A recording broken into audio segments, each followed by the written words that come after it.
오늘 하나님께서 우리에게 주신 말씀은 빌립보서 2장 5절에서 11절 말씀입니다. 빌립보서 2장 5절에서 11절 말씀.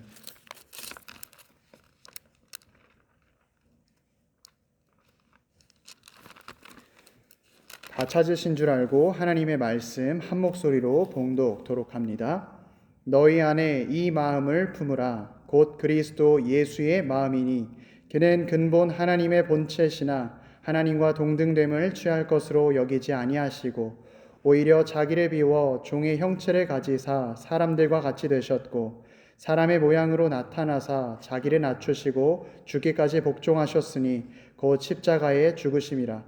이러므로 하나님이 그를 지극히 높여 모든 이름 위에 뛰어난 이름을 주사 하늘에 있는 자들과 땅에 있는 자들과 땅 아래에 있는 자들로 모든 무릎을 예수의 이름에 꿇게 하시고 모든 입으로 예수 그리스도를 주라 시인하여 하나님 아버지께 영광을 돌리게 하셨느니라. 아멘. 저는 오늘 본문 말씀을 통해서 그리스도의 마음이라는 제목으로 하나님 말씀 전하도록 하겠습니다. 문제가 없는 교회가 없고 또 걱정 없는 인생이 없습니다. 교회가 비록 그리스도를 믿는 신자들의 모임이긴 하지만 여전히 죄성이 가득한 죄인들이 모인 곳이기 때문에 그곳에는 갈등이 있을 수가 있습니다. 아주 좋은 교회라고 소개받아서 교회 홈페이지에 들어가서 교회의 소개도 보고 또 주보를 살펴보면서 이 교회가 지역교회, 지역사회에 얼마나 많은 좋은 일들을 감당하고 있는지 이런 것들을 살펴볼 기회가 있었습니다. 또 그 교회에 한두 번 찾아가서 예배를 드릴 수 있는 기회도 갖게 되었는데 그렇게 했을 때 정말 이 교회는 멋지고 좋은 교회다라는 생각을 하게 되었습니다. 그러나 우리가 경험적으로 알고 있듯이 혹은 누군가에게 들어서 알고 있듯이 처음에는 좋았던 것이 점점 관여하게 되고 점점 깊숙이 들어가게 되면 보이지 않았던 문제가 보이기 시작합니다. 이것은 교회뿐만이 아닙니다. 우리 개인의 인생도 마찬가지입니다. 우리의 인생은 연약하기 때문에 나이가 적고 많음과 관계없이 우리의 마음 가운데는 근심과 걱정이 있는 것 같습니다.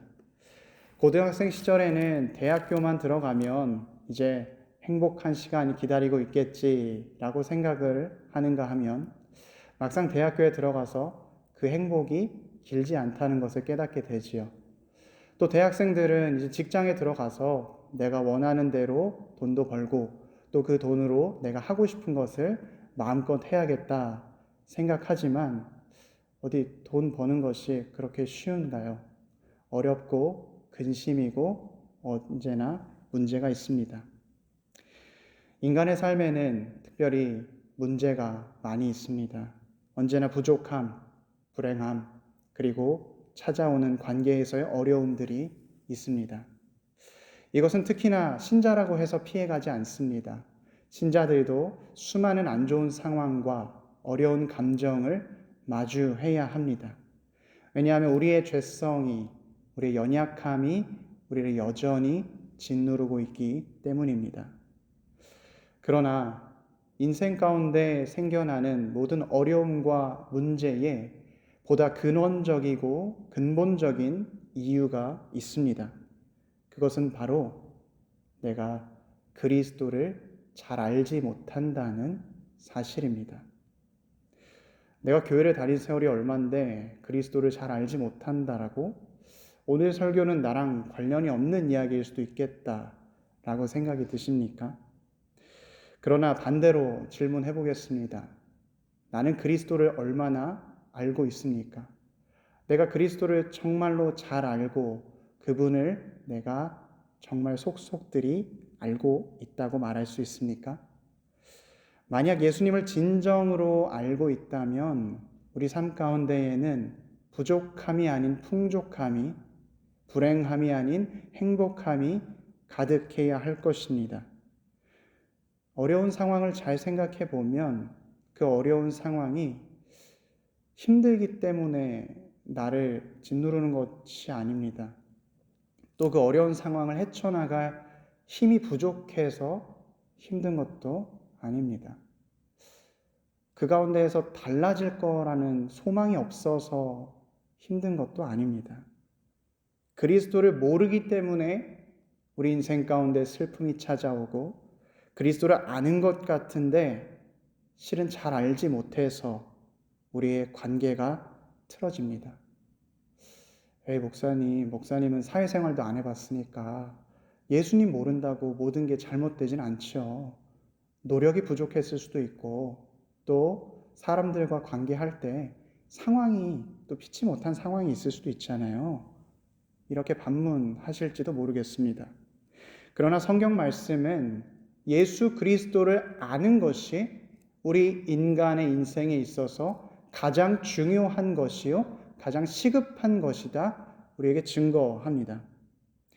영생은 곧 유일하신 참 하나님과 그를 보내신 아들 예수 그리스도를 아는 것이니이다. 진리를 알지니 진리가 너희를 자유케 하리라. 여호와를 경외하는 것이 지혜의 근본이요 거룩하신 자를 아는 것이 명철이니라. 우리가 그리스도를 알 때에 영생을 소유하게 되고, 우리가 그리스도를 알 때에 진정 자유함을 누리며, 우리가 진정 그리스도를 알 때에 지혜자로 살아갑니다.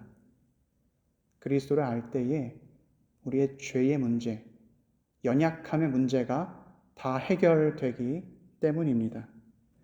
반대로 우리는 그리스도를 아는 지식이 없어서 망합니다.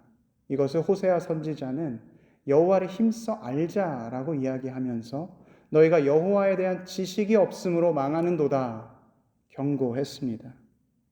그래서 신자는 내가 어려운 상황을 무엇을 만나든지 간에 그리스도를 구해야 합니다.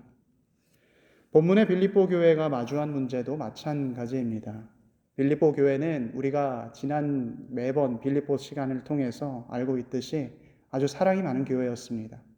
바울이 선교를 갈 때마다 기도로 함께 동역했었고, 바울이 지나는 모든 도시마다 필요한 그 금전적인 필요가 있을 때에 빌립보 교회는 빠지지 않고 바울에게 연보를 보냈고, 또 바울이 복음을 전파하는 그 열정을 함께 소유한 아주 사랑 많고 복음이 충만한 교회였습니다. 그러나 빌립보 교회에도 문제가 있었습니다. 교회 안에 다툼이 생겨났고 리더십 간의 분쟁이 격해졌습니다. 교회 안에 문제가 발생했을 때 어떻게 해결하는 것이 좋겠습니까? 지금처럼 우리가 공동의회를 열어가지고 이 문제를 어떻게 할 것인가 논의하는 게 좋을까요? 아니면 그 분쟁 당사자들을 불러서 무엇이 문제인지 시시비비를 가려서 잘 그 가운데서 화해시키는 것이 필요할까요? 오늘 본문 말씀은 그 모든 것들보다 우선하여서 이렇게 말씀합니다. 5절 말씀입니다. 너희 안에 이 마음을 품으라. 곧 그리스도 예수의 마음이니. 교회 개개인의 마음 가운데에, 또 교회 공동체 안에 이 마음을 품어야 한다라고 권면하는 것이죠. 예수 그리스도의 마음입니다. 우리가 이야기하다 보면 내가 저 사람의 마음을 얻었어 라고 이야기할 때가 있습니다. 내가 저 사람의 그 마음을 얻었다라는 것은 저 사람이 나의 편이 되었다, 저 사람이 나를 지지해 주는 사람이다, 이런 뜻이잖아요.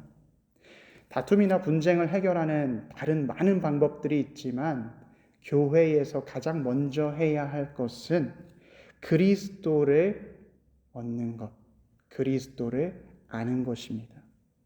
사랑하는 성도 여러분, 내 인생의 모든 문제가 예수 그리스도를 아는 것으로 해결된다, 이것을 믿으십니까? 실제로 예수 그리스도를 우리가 어떻게 아느냐에 따라서 기독교가 서고 넘어짐이 달려 있습니다. 교회사적으로 우리 그 많은 교부들 그리고 신학자들은 예수 그리스도가 누구신가라는 질문을 계속 해왔습니다. 우리가 역사를 살펴보지 않더라도 우리 개인의 신앙에 실천적인 이유로도 예수 그리스도를 아는 것이 매우 중요합니다. 우리가 주일에 모여서 예배하는 이유가 무엇입니까? 예수 그리스도께서 부활하셔서 그것을 감사하고 기억하기 위함입니다. 또 오늘 우리가 예배를 시작하면서 찬양을 드렸습니다. 이 찬양의 대부분이 다 예수 그리스도와 관련이 되어 있습니다. 오늘 우리가 주님께 기도를 드렸습니다. 기도를 마칠 때 예수 그리스도의 이름으로 기도합니다. 우리의 유일한 중보자 되신 분이 예수 그리스도이십니다. 또 우리가 오늘 읽은 이 하나님의 말씀, 이 말씀은 누구를 증거하고 있습니까? 예수 그리스도입니다. 우리가 이 예배를 통해서 하나님의 평강과 은혜가 그리고 긍휼이 주어지는데 그것은 누구를 통해 주어지는 것입니까? 예수 그리스도를 통해 주어집니다. 그런데 만약 우리가 이 예배의 시간에 예수 그리스도를 잘 알지 못한다면 우리는 예배를 온전히 드리지 못한 것이요 하나님의 복을 받아 누리지 못하는 아주 슬프고 어려운 일을 겪게 되는 것입니다. 사랑하는 피스메이커 교우 여러분, 내 인생에 있는 모든 문제 그리고 앞으로 내가 살아가면서 만나게 될 여러 문제의 해결책을 원하십니까?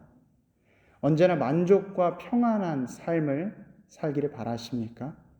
그렇다면 오늘 본문의 말씀을 마음 깊이 새기시기 바랍니다. 먼저 6절과 7절의 말씀은 하나님이신 예수님께서 인간의 몸으로 이 땅에 오셨음을 증거합니다. 그는 근본 하나님의 본체시나 하나님과 동등됨을 취할 것으로 여기지 아니하시고 오히려 자기를 비워 종의 형체를 가지사 사람들과 같이 되셨고, 창조자이신 예수 그리스도, 모든 만물이 만들어지기 전에 하나님과 함께 선재해 주셨던, 이미 계셨던 그 예수 그리스도께서 자기가 만드신 피조물의 모습으로 오셨다 증거합니다.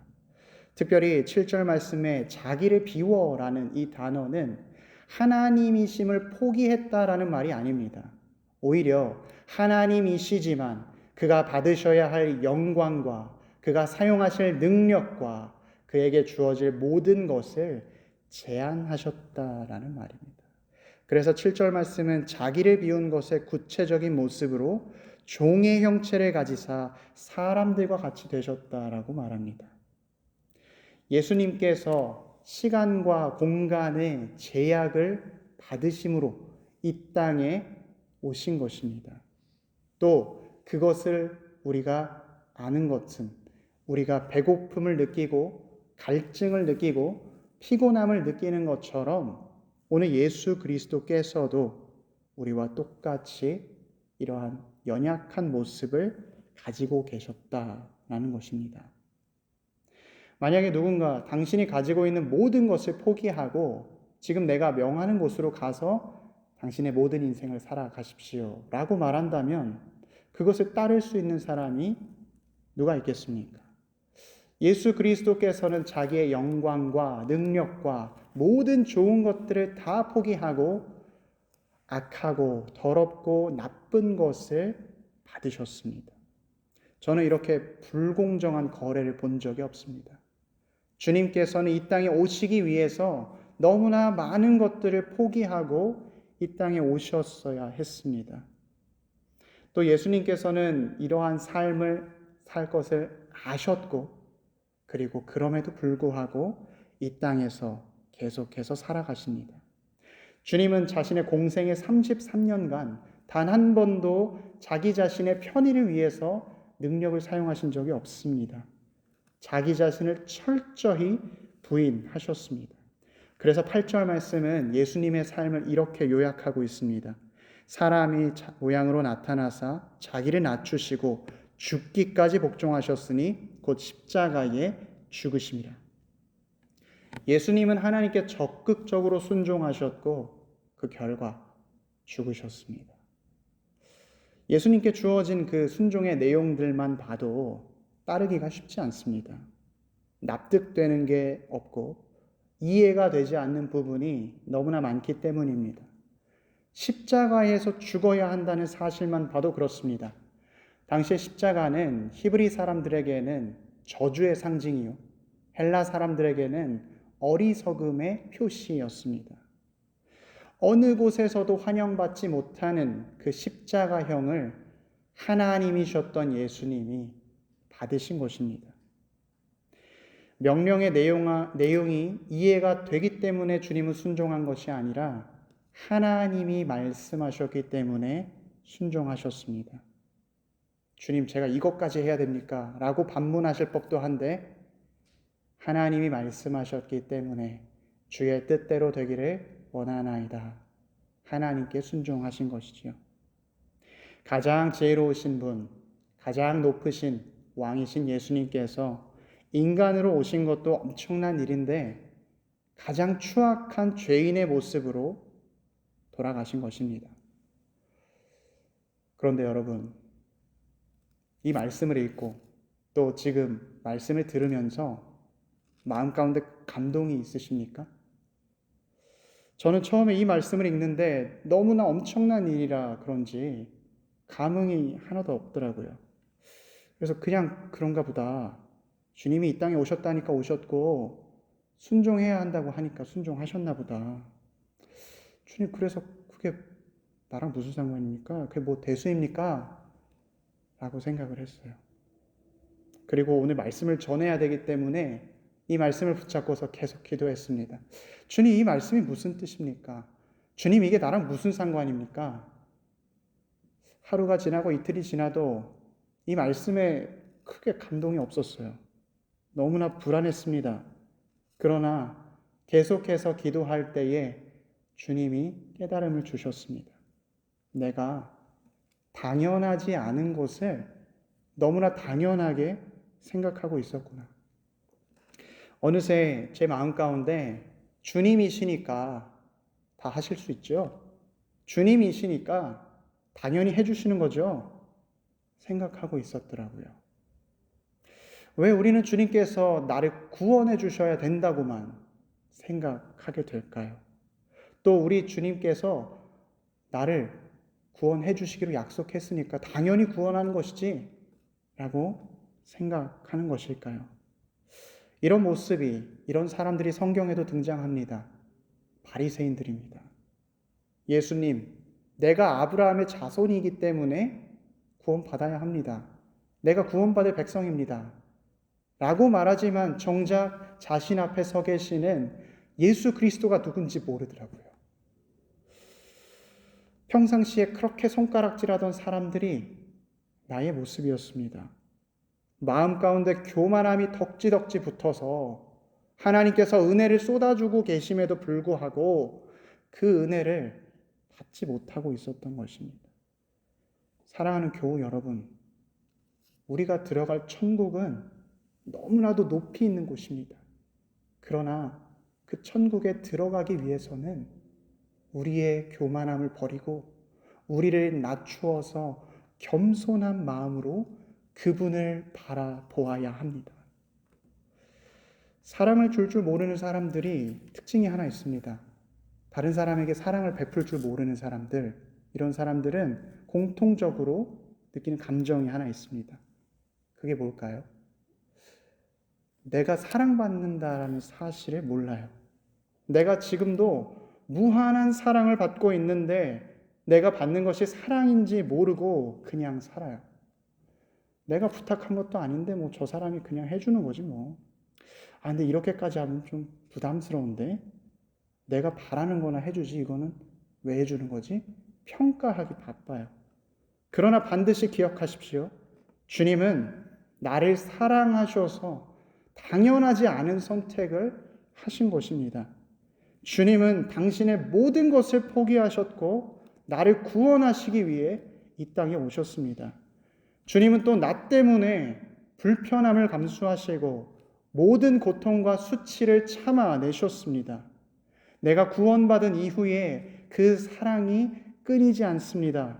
구원 이후에 내가 연약하여 지었던 죄를 회개할 때 주님은 그 죄의 회개를 들어주시고 용서해 주십니다. 그리고 내 안에 들어오시죠. 나와 함께 먹고 마시자 말씀해 주십니다. 사랑하는 성도 여러분, 주님은 나를 왜 구원하셨을까요? 우리는 이유를 모릅니다. 설명해 보려고 해도 설명할 수가 없습니다. 그래서 우리는 이것을 은혜라고 부릅니다. 우리가 은혜 받은 것, 이것이 확실함으로 하나님이신 예수님께서 자기를 낮추심으로 우리를 구원해 주셨다는 것, 우리는 예수 그리스도의 이 마음을 품어야 합니다. 우리 마음 가운데 주님께서 나를 구원해 주셨다라는 것을 감사함으로, 주님께서 낮추심으로 나를 대신하여 돌아가셨다라는 것을 또 감사함으로 받아야 하는 것입니다. 마음 가운데 술이 가득한 사람을 우리는 술꾼이라고 부르죠. 또 마음 가운데 시가 가득한 사람들은 시인이라고 부릅니다. 그리스도인은 마음 가운데 예수 그리스도에 대한 이 마음이 가득한 사람들입니다. 그리스도께서 자기를 낮추셨듯이 그분을 알기 위해서, 그분을 더 알기 위해서 나 역시 나를 낮추는 겸손함이 필요한 것입니다. 오늘 본문 말씀 9절부터 11절은 겸손으로 죽기까지 순종하신 예수님께 주어지는 하나님의 은혜를 선포합니다. 이러므로, 9절에 이러므로라는 것은 예수 그리스도께서 낮추심으로, 그리고 9절에 주어가 하나님이시죠. 하나님이 그를 지극히 높여 모든 이름 위에 뛰어난 이름을 주사. 자기를 죽기까지 낮추신 예수 그리스도께 주어지는 영광을 보십시오. 하나님께서 지극히 높였다라는 것은 가장 최고로 높였다라는 뜻입니다. 이전에 예수님께서 가지고 계셨던 그 신성 수준으로 높인 것이 아니라 그것보다 더 하나님께서 높여주신 것입니다. 가장 낮은 곳에 내려가셨지만 하나님께서는 예수 그리스도를 가장 높은 곳으로 올리셨습니다.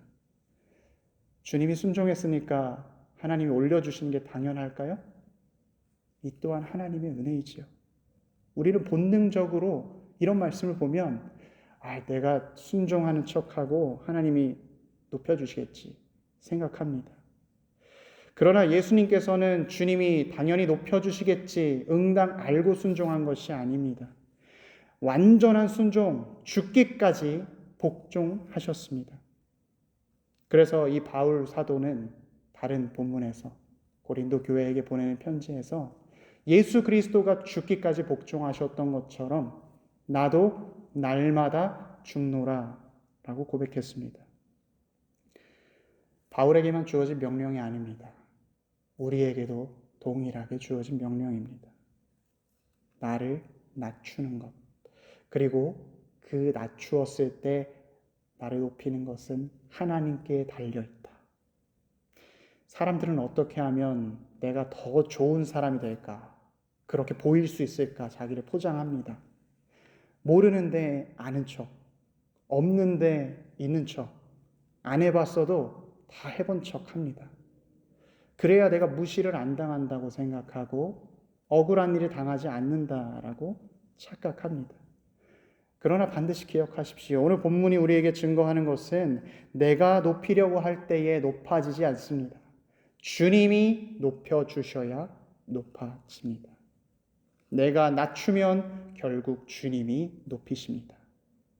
사랑하는 우리 피스메이커 교우 여러분, 예수 그리스도의 마음을 품으라 라는 것은 예수 그리스도께서 죽기까지 낮추시고 복종하셨을 때 그 높아지심을 경험하는 것입니다. 우리의 어떤 문제들이 있든 예수 그리스도의 이 마음을 구하십시오. 우리의 마음이 주 앞에 낮아질 때 주님께서 우리를 높이실 것입니다.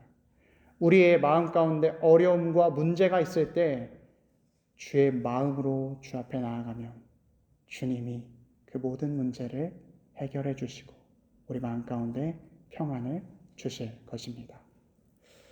이 시간 말씀을 기억하면서 함께 찬양하기를 원합니다.